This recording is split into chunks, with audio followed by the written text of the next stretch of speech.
तो hello guys and welcome back to the channel. आज हम लोग सीखेंगे how to calculate the change in length of an object जो बना है of different diameters as well as different modulus which is different material. And then we will see कि composite section क्या होता है and why do we use composite sections. So let's start. जैसे हमने पहले वीडियो में देखा था, if we want to calculate the change in length of an object for a given load, we use the formula delta L is equals to PL by A into E, जहाँ पे P is the load, L is the length, A is the cross section area and E is the modulus of elasticity of the material. But practice में we might come across section where the cross section of the material might vary, या फिर object might be made of different material such that they have different modulus, या फिर एक condition जहाँ पे not only हमारा cross section change हो रहा है but material also varies. And even though it might seem very daunting and difficult at first, solving such problems becomes simple if we take a whole to part approach, जिसका मतलब ये है to break a difficult complex problem into small manageable and comparatively less difficult parts, making it easier to solve. To start with, let's take an object जो बना है of same material but different cross section A, B and C. Let's consider part A first. With cross section A1 and length L1. If हम लोग एक load P apply करते हैं on one face and fix the other face, the change in length can be calculated by the same formula, which is delta L1 is equals to P L1 by A1 into E, जहाँ पे delta L1 is the change in length of the first section with the length L1 and the cross section A1. Similarly, जब हम लोग second part लेते हैं, which is part B with cross section A2 and length L2, we can again apply the same formula and get delta L2 is PL2 by A2 into E.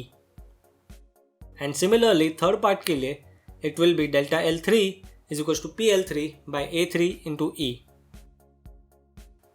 So, until now, we got the individual deformation for each and every part. But for the whole object, the total deformation will be the sum of deformation of the individual parts. Thus, the total deformation delta L becomes delta L1 plus delta L2 plus delta L3. And we can substitute the values of delta L1, L2 and L3, which gives us this equation. And to simplify it, we can take P and E as common terms, which gives us this equation. So now, irrespective of कितना अलग अलग diameters होता है, we can just add the ratio of its length to the cross section area and get the total deformation, which is delta L. But what about जब the section is made of different materials? It is simple. We can just shift E inside the brackets as well, giving us the equation delta L is PL1 by A1 into E1, and similarly for the second section it is E2 and E3.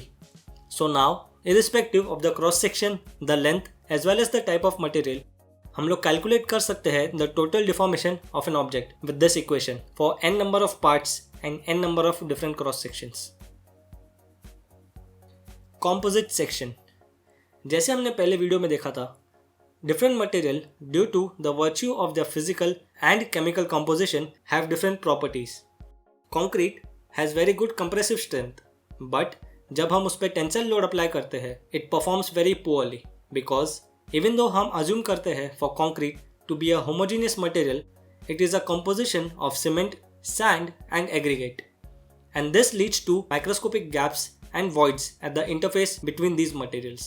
In case of compressive load, different molecules within concrete compress against one another and transfer stress very effectively due to higher interlocking between molecules. But जब हम लोग उस पर tensile force apply करते हैं, since the adhesive strength provided by cement is very low, the material starts to develop cracks and concrete fails. It is found that concrete का compressive strength is 10 times its tensile strength. If हम लोग एक simply supported beam ले and एक point load apply करें at the top face, the beam would bend in such a manner कि top portion is subjected to compression while the bottom portion is subjected to tension. And the line separating these two sections is called the neutral axis of the section. A line जहाँ पे हमारा effective stress is zero, मतलब it is neither subjected to compression nor tension.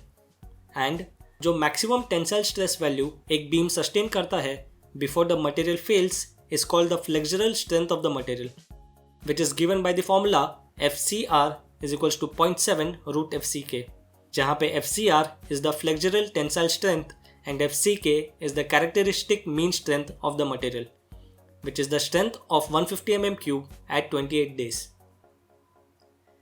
Steel on the other hand can withstand high amount of tensile as well as compressive load since वो एक homogeneous material है, but it suffers in corrosion and fire resistance.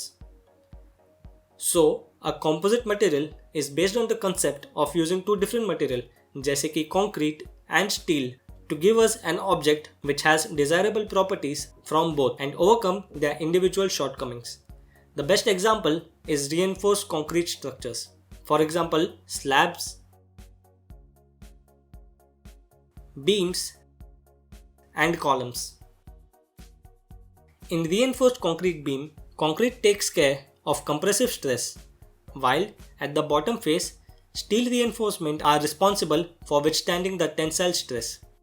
Not only are the shortcomings of concrete fulfilled by steel, but the shortcomings of steel जैसे कि low fire resistance and corrosion are taken care of by concrete, thus yielding us a superior heterogeneous composition जिसके पास advantages है of both concrete and steel.